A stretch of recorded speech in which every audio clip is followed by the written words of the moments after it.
Welcome everybody to the Star Citizen Inside Review. We're hanging out with the fam here. We're going to watch another Inside Star Citizen episode. I'm not quite sure what this one's about. It's 15 minutes long. We like that range. We don't like the 10-minute and shorter versions. The 12-minute versions, you're just teasing us. 13-minute versions, we don't like that because it's not a lucky number. 14, you're just shy where you need to be. So we hate 14. 15 minutes, that's the sweet spot. 15 minutes, 22 minutes, somewhere in there.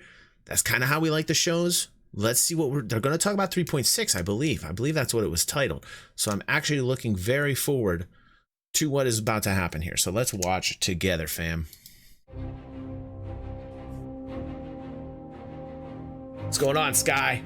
Like all the comments on YouTube, bro. AI systems, subsumption, non-player characters. In the Star Citizen universe, you as the player will determine the course of your own adventure. But that adventure will probably... And let me just stop it right there, because Jared's absolutely right. This is the thing that gets people going. If they can make this a game where they involve all game mechanics, everybody will be interested in this game. To the economy, to agriculture we talked about, like farming. Like ridiculous amounts of like industry should be inserted into this game. We've wanted it for a long time. We need kind of new game mechanics. Yes, I know they're focused on Squadron 42, but we need more game mechanics. I think everybody can agree with that. We want our imaginations to have follow through. Right? Hello, Kelly. Welcome to the stream. Kelly, thank you so much for working on the new logo and everything. Super appreciate you. Let's get going. Probably take you to the space stations, cities, planets, and star systems throughout our galaxy. And populating those locations with NPCs that behave in believable ways is an essential... Yes, NPCs that behave in believable ways, the AI. God, we've been saying this for a couple months now. AI is really important as well. I'm doing the Jared AI. Are we going to talk about the AI here? I appreciate you too as well. I appreciate your appreciation, Kelly. Part of achieving the fidelity and immersion. I need to farm weed, says Nem. Let's check in now with Nem's members of our green social, farm. FPS, and ship combat teams for a few updates on their work throughout the quarter. Absolutely, Sky. Oh, I got excited in my no spot. Okay. Yes, I want some details here. Artificial intelligence is something that I am glad that they're going here. So don't disappoint. Usables and behavior setup, primarily what we're calling the vendors. Where we're at with the usables is we're currently Derek setting Senior. up the templates. So we're going through all the different types. So we're going through seats and beds, we're doing standing Good, so they're working on more movements and motions with the NPC characters. Great, the AI being in the NPC. And here's the thing, though. I have seen so many positions on the Cloud Imperium website for artificial intelligence programming, like artificial intelligence coders, artificial intelligence designers. You can go on a Cloud Imperium site. I hope they filled some of those spots. I think this is why they're having these types of issues. And you need some type of consistency with the employees. You got to keep them for a while. Like if they're bringing in and out people like a revolving door, that's not really going to be good for the AI. Let's keep going. Consoles, and they're just going to be looking at basically on priority order what the next different types of usables are, and on the behavior roles we are setting up the vendor, so we're working on the vendor at the moment, and then we should be moving on to some of the civilian AI. Very cool. And I'm going to respond to Spartan's comment here. He says, I wonder if NPCs will have different times that they do stuff like wake up and such. Yes, it was discussed by Chris that this is something that they want to have the AI be responsible for. The NPCs will do this very much in like Kingdom Come Deliverance. You will get that wish, Spartan, eventually. And it's going to take a long time because right now the AI is pretty doppy. Okay, let's listen. So at the moment, in terms of the vendors, we're trying to improve the shopkeeper, trying to make the AI believable in the PU. What can I get you?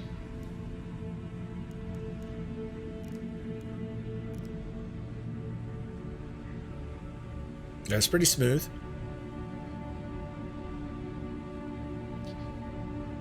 Bearing P8 AR. Probably the most requested rifle I have. She's good, but with the right attachments can really shine. Of course, knowing which ones are the right ones is the quickest way to get into an argument with a Marine. Oh my goodness, that was smooth. I'm digging that. Let's see here. Killian says, you know how many open AI jobs there are currently right now, Killian? There were 4 the last time I looked, but you're saying 2 now. And I wonder how many people are in the department, Kill. I'm not quite sure how many people are in the department, but I think there were 4 or more. I think there were actually a little bit more than that. Just not the main AI people, but also people that are working on like subsets of the AI as well. One of the things we did was to replace like some of the prototype behavior we had which is in the current version, which is also currently live, and replace that with a modular approach. So basically every AI that we have, or every AI that will enter combat, will run the same behavior, but we'll be able to choose different tactics depending on what they're classified as. Good. And also working on behavior side. We also do some fixing on our cover system by selecting and actually... We want to see more realistic combat from NPC characters. This is good to hear. Answering when a cover gets compromised, so that it gets improved.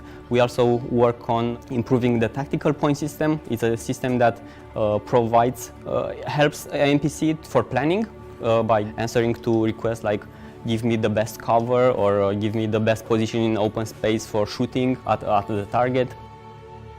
So right now we have the 2 base tactics because we still see a lot of issue with, for example, networking and a lot of delays and glitches. So our 2 main tactics that we have currently is the one that's implemented, that's fight from cover, but we have like a different, like an improved version of it, and there's also fight from open space. So this would be your basic soldier, what he can do. The next tactics we're probably going to iterate further down the line, but we want to polish these first and make sure that they work flawlessly in the network and in different environments before we go Slider. on and like start Welcome to the stream, bro. Tactics. Okay. This quarter. All right, so we're talking about combat AI in both the FPS versions, and now we're going to be talking about AI in ship versions. The AI, when it comes to the FPS and combat right now, is very sloppy. I like that they're working on programs. You can see like different types of programs that these NPC are going to run through. There's a different set of variables probably that will initiate how the NPCs react. Hopefully they can create multiple sets of these different programs or these routines on how NPC are reacting to player interaction with NPC. The more interactions that there are, the smoother that type of interface between the actions between the player and the NPC AI that is in the FPS mode, the better. And that's, I think, where they need to start working. Like they need to do a lot more work on that. It was nice to get a little glimpse on what's going on. I would have liked to seen a couple more programs, a couple more routines that the NPCs go through just to feel assured that they're actually, doing a lot of work in that field. But at least I feel a little bit more reassured to see some of the subsets or the routines that the NPC AI are running. So it looked very complicated, actually, didn't it? Ship AI. The ship AI team worked on 4 different topics. The first one is strafing. The enemy AI is now capable of doing orbital strafe maneuvers. They are capable of doing strafing while doing flybys, as well as strafing while doing breakaways. The second topic is target selection. The AI now distribute more sensibly on all the targets that are available based on factors like distance, but also what kind of target it is and how powerful the attacker is himself. Then the third topic is self-preservation. We added a new skill which judges for how long, for example, an enemy will break under fire, or how likely it is that he breaks under fire when taking damage or when losing a shield phase. Cool. And the fourth topic is 3D pathfinding. All right, this is very reassuring. This is actually very reassuring here. I kind of like how these guys are talking about it. This guy seems pretty professional. This guy is very #professional about the way he's talking about the AI, and I am feeling much better now. You can mostly look forward to the enemy AI distributing more sensibly and more fairly on all the available targets.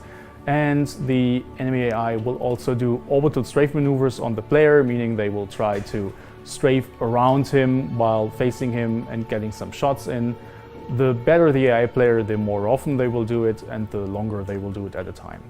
Very cool comment, Arcane. Each quarter, Inside Star Citizen focuses... That was very refreshing. I felt pretty good about listening, get a little peep on what's going on in the design for the AI. The secret to AI is more intelligence and less artificial. I mean, like, it should go without saying, but more intelligence, less artificial. That's all I'm trying to say. Kale says, I do believe that law enforcement in space could come sooner than later with that AI. That is a very interesting point, Kill.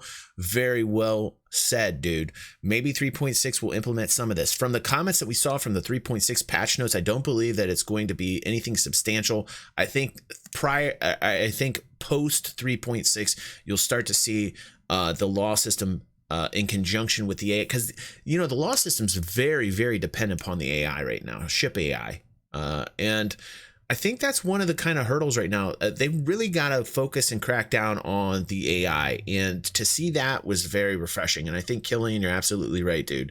Crom says, yeah, all this will be for naught if they can't handle server mesh. Yes, we know that's a huge obstacle, Crom. We know that's a huge obstacle, dude. This is on the development of the patch at hand. In this case, the upcoming Alpha 3.6, currently in testing. Now, to wrap things up for this week, we thought it'd be fun to go and check in with some of the developers you saw throughout this season, and a couple we'd never managed to pin down, and find out what about Alpha 3.6 excites them. Check it out. That's cool. What am I most excited about 3.6? Frickin' law systems, bro. Freaking law system. Now, if the developers are saying like law system and they're excited for it, maybe there is a little bit more to the law system. I think 3.6 is really going to be an interesting build for me to see just how in depth the law system is going to be. It's very important that there's something there. If it's just fees, I might be disappointed. If, like Kill said, that they're working on the AI and they're implementing more of the AI schemes into it, then perhaps the law system will be a little bit more than I have previously mentioned on videos. So that could be a pleasant surprise. Crom says nothing in 3.6 excites him. Goodness gracious, Crom, you are a Debbie Downer. Arcane says, something I love is instead of spawning things in based on criteria, the criteria prompts NPCs at orbital bases to mobilize and travel like players would. It's just going to make the game, I think, feel a lot more like it's tying all the pieces together. We now have jurisdictions. What's up, Faction DY? agents, we can think about bounty hunting, we can think about...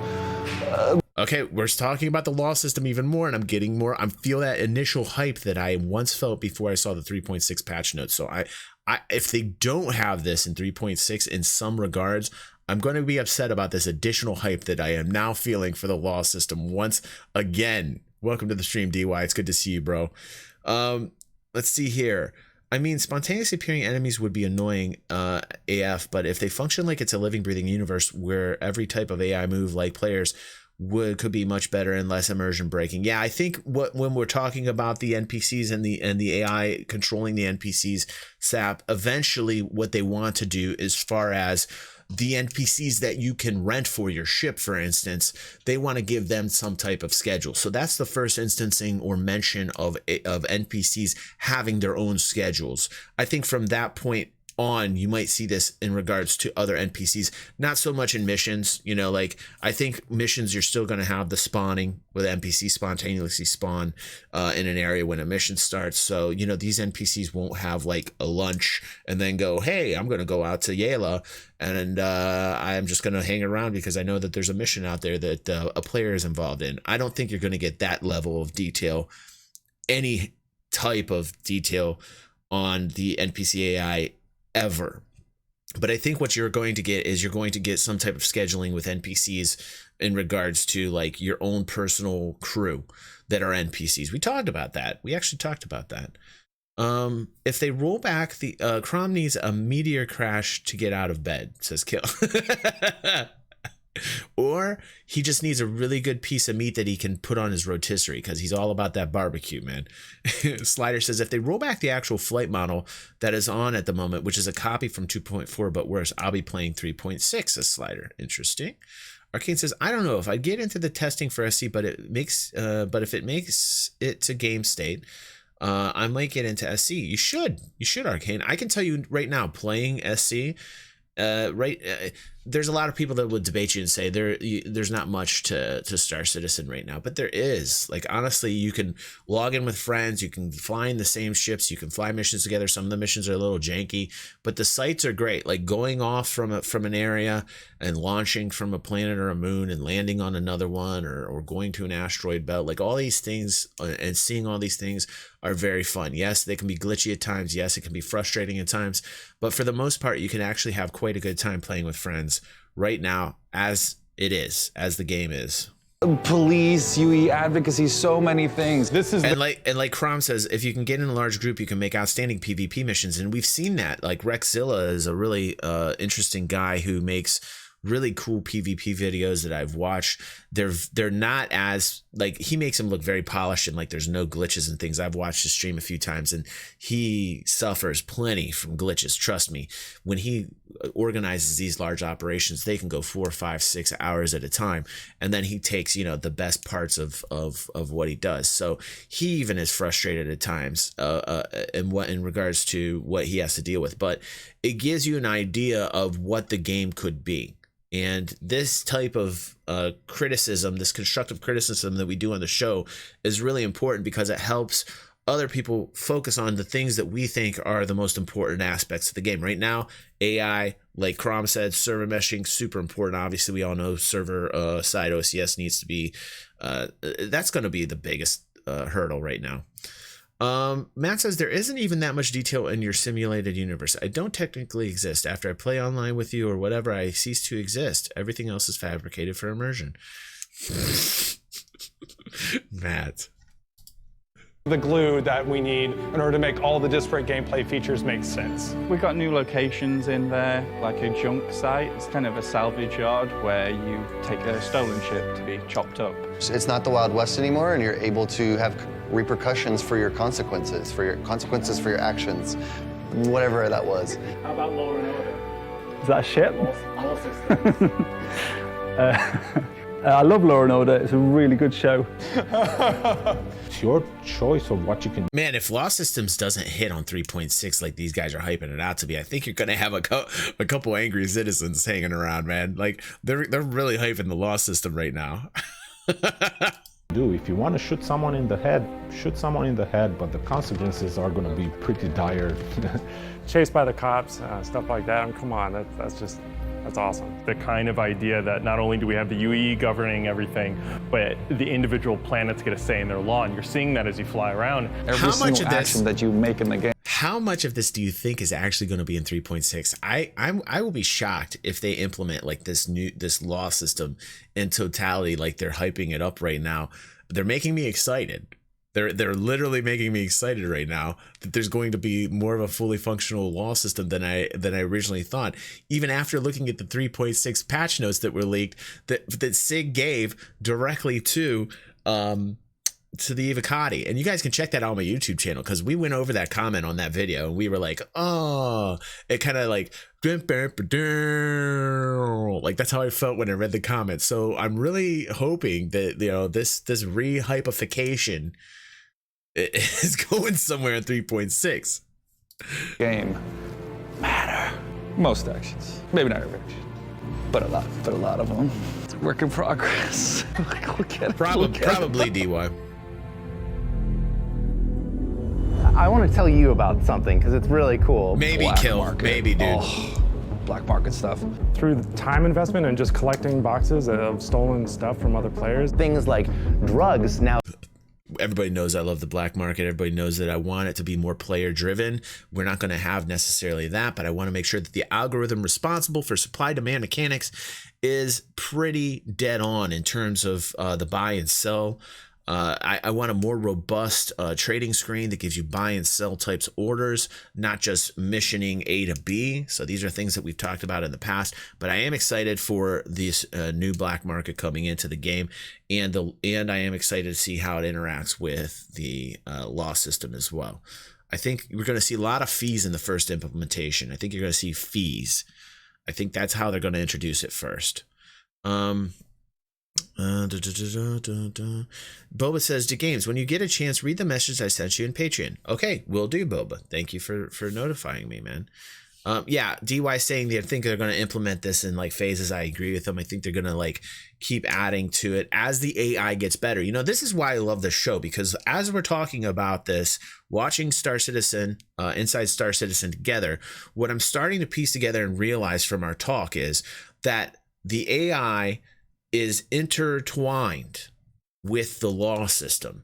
And since the AI is kind of, you know, suffering at the moment, the work being put into the AI directly relates to how the law system will act, you know, because you got like AI ship combat. You're going to have types of PvP scenario, PvE scenarios with NPCs. So the AI does have to be tight in order for the law system to really give us that like good experience, you know.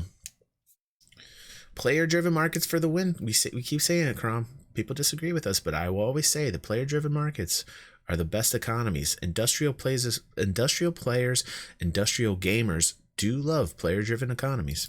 Now suddenly make a lot of sense where we can crank up the profitability of them. You know, it's about time. You know, we start breaking the law here and there. My favorite ship in 3.6 is the Archimedes, because that name is awesome. We don't have a lot of ships that kind of have that style. Reminds me a little bit of the Batmobile. It's kind of that kind of arc back to kind of Battlestar launching the fighters. That's and we released some information on the P-72 Archimedes on our YouTube channel, and we said that the P-72 was the third fastest ship, the first being the M50. Can't remember what the second fastest ship. I think average lap of a P-72 was 59.2 seconds, 3 seconds. Sort of kind of idea, and having those single-seater kind of fast combat ships. And the ship is cool too. Important feature coming to the game is the hover mode, and I really look forward to that. Really showcases what like atmospheric flight can be. And it has this like effect of making the low-speed atmospheric flight super believable and interesting. I love the kind of makes it dude. dangerous for you to be so close to the surface. I respect that dude's soul patch. I don't know anything about the new hover mode.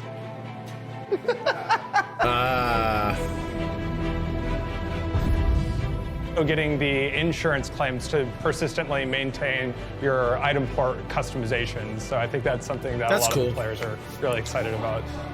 Also, one of the really interesting kind of topics I want to go over possibly on another video is that they're going to implement in 3.6 you being able to buy ships in the game with credits.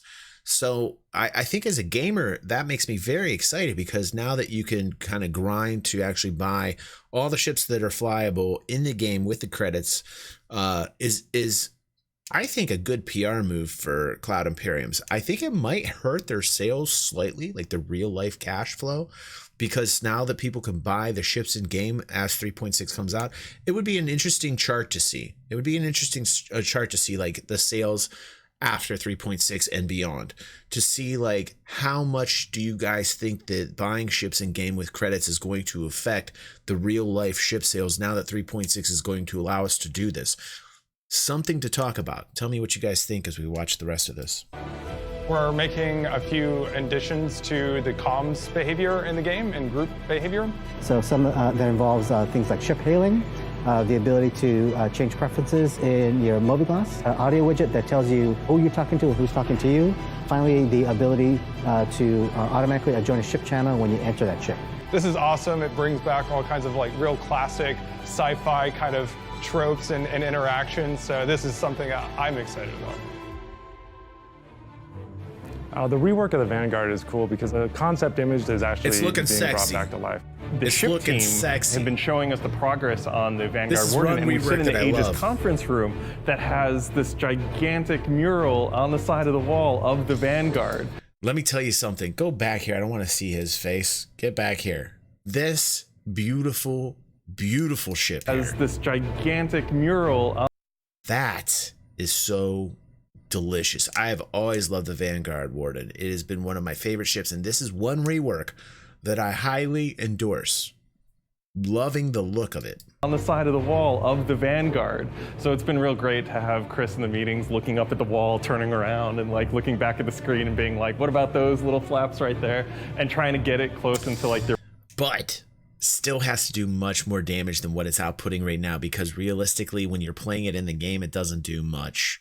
So I'm hoping that the rework in totality will actually up the damage on the Warden. Original feel that we really wanted to have. Swing meter of 8. I kind of feel like if I look at the concepts that's on a wall here. Is VoIP enabled by default? Yes, it is. We got there. So when a man comes round, I'm going to point him in the right direction. I think the coolest addition to 3.6 has got to be the ship kiosk. I think it's cool that you can earn almost any ship. Almost. Back, undo, okay. Kiosk, a really excellent opportunity for the players to have a chance to work towards some of these different and more exciting ships that they want to get their hands on. Because just having access to all these ships is, hands down, the totally new experience for the players. They're working on a lot, guys. Have you seen the new space station exteriors? Yes, they're fucking cool. The grandness of their scale and that variety of exteriors that they've got going. Improve the diversity and shape of our space stations throughout the game. Okay, but listen to this though. They're getting very verbose here. I think they've been sitting talking to Chris a lot. They're using some Chris verbology right now. But yeah, the new stations I am looking forward to. Got circular ones. We've got some that are like kind of telescopic, like tall, but still have a good sense of scale. Some crazy procedurally generated combination of geo and docking ports and things. It doesn't look like a copy and paste of one station to another. They feel bigger, they feel more substantial. It's kind of just hard sci-fi vibe that you get from them. We need more stuff like that in the game. Yeah, so Jeremiah had a lot of sugar that day. In all seriousness, we're all big fans of the flashy locations like ArcCorp, but this patch is focused on that thing that's at the center of it all, gameplay, and of course setting the table for additional improvements down the line. Things like the law system, ship kiosks, communications improvements, persistent loadouts, and more may not be the most visually shiny of features, but they aim to change the way that we play Star Citizen going forward, and of course push the persistent universe in new and exciting ways. So, when does Alpha 3.6 go live? The straight answer is we're going to figure that out together. Right now, 3.6 is in focus testing with Evocati.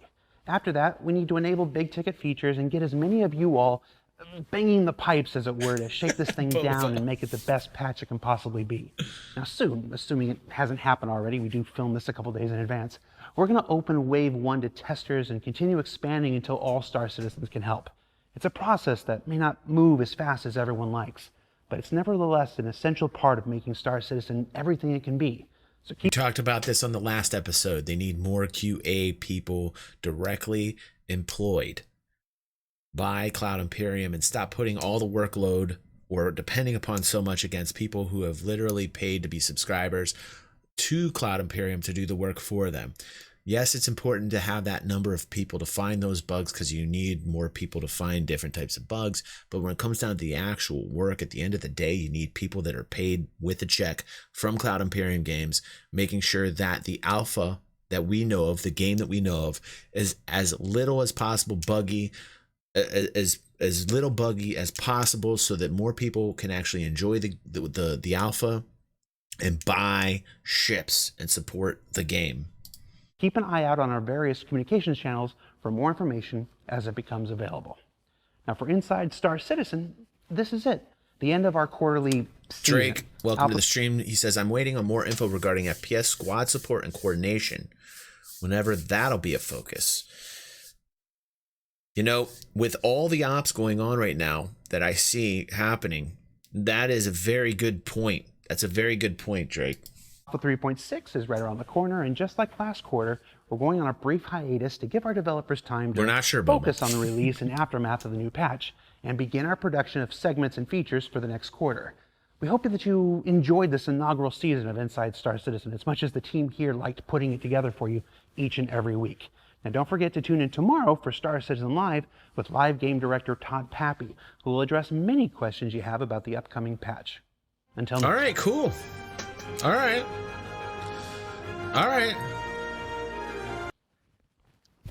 Okay, now that all the posers are gone, we've got 9 episodes this quarter with a ship feature. You think we're going to drop the ball in the 10th and final show? Hell no!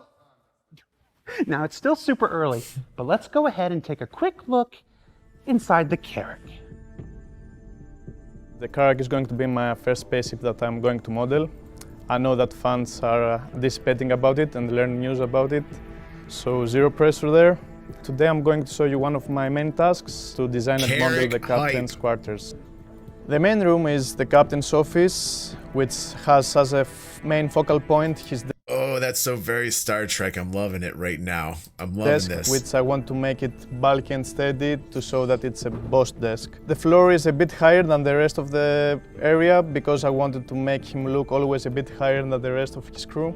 Behind him you can see two big monitors, which I placed in them so he can have the freedom to show to his crew some stuff instead of taking them around his desk.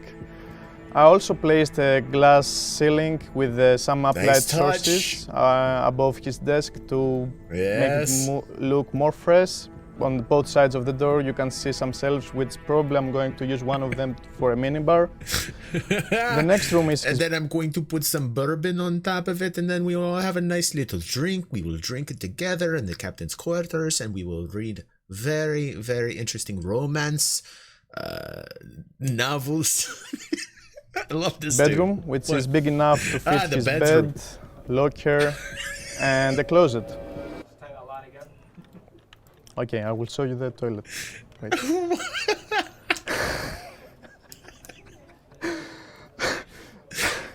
So the next room is... I will show you that toilet. Obviously, Sig's on the same vibe I am right now. This is hilarious. His bathroom, which has also a fresh designing. Can we have this guy? Can we have this guy on more shows, man? The Anvil guideline. For this room, I have used the modular kits, which I also placed for the crew quarters. So I've also put 2-ply toilet paper right next to the toilet. You know, it is very comfy for your rear section. It is a nice quality toilet paper. I have it on a nice pink roll. Toilets and shower rooms. While I was designing this room, the captain's office, I want to give the feeling to the this player guy needs that to be on more of these. Things are going to get right? bad. Maybe something serious is going to happen. Enemies. When I design, I like to wear this very bright red, sexy shirt, and I designed my things that I do inside the Carrick. That's what I do all day long. I just design sexy things inside. It's sleek. They shine. I love it. I love doing these things, dude. I would love it if they have this guy more episodes. He could host the whole goddamn show. Get Jared off the show and have this guy host the whole show, and it would be phenomenal. Approaching, I want to give that imposing feeling. Right. So I do not want to what we learned this impose. quarter? We learned that it's okay to change up our formats and try something new in our continuing efforts to evolve with development and our community.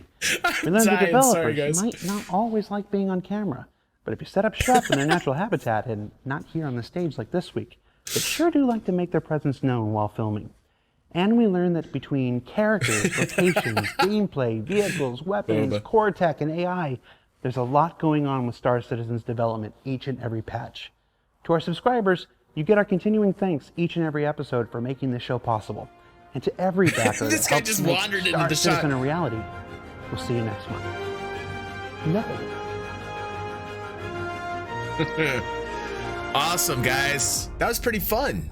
That was pretty fun, and it was very eye-opening. Like, you know, I have a lot of questions now regarding the law system and the AI and how it reacts, and the AI reacting with the law system. It's interesting now that I have like a cohesion. Like, I can see that there's definitely a relationship between the AI and the law system. So I think as the AI gets more flushed out, you're going to, like DY had said earlier, DY had said, you know, this is probably going to be implemented in phases going forward from 3.6, where the law system will get better and better as the AI gets better in tandem.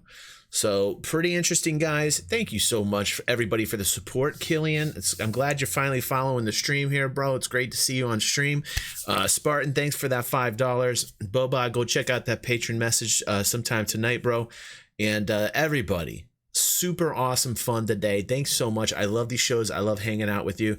This was their last one. I don't know when they're going to start them back up, but don't worry. We'll do other stream events where we're talking about Star Citizen as well. I think we're going to do more community events. And I'm always having a great time with you guys. Like I always am. And I want to take some time right now and just thank everybody for all the amazing support, both in patrons, people who are just active in the community, commenting and liking and sharing the videos. You guys are really, really making my day. Thank you so much for the help that you guys give to me.